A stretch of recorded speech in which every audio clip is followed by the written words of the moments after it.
Getting to and from the Denver International Airport just got a lot easier. Although GIA has to be one of the most architecturally interesting, and beautifully artistic, airports in the world, it's also located way east of downtown, right next to nothing and one stop past nowhere. It is far from convenient. Granted, this isolation is a blessing to residents, who don't have airplanes flying directly above their homes, like the previous location of the airport in the now-Stapleton neighborhood. But for travelers, it's a pain, packed with busy streets or pricey toll roads. I-70 can be a traffic nightmare and exponentially extend the commute.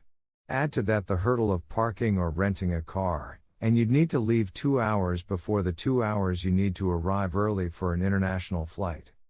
Colorado's long-awaited University of Colorado aligned train aims to ease all of that. This 23-mile rail system shuttles passengers from GIA directly to Union Station in the heart of downtown, in a speedy 37 minutes. It opened on April 22, 2019.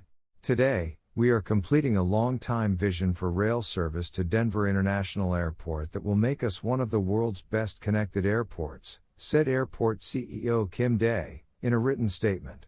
Denver is now one of fewer than 20 cities in the United States that can claim direct rail connection from downtown to the airport, and there is not an easier link from a rail station to an airport terminal in America.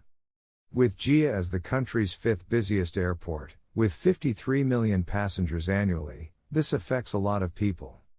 In a written statement, Denver Mayor Michael Hancock called it a game-changing rail line that provides impressive convenience to travelers.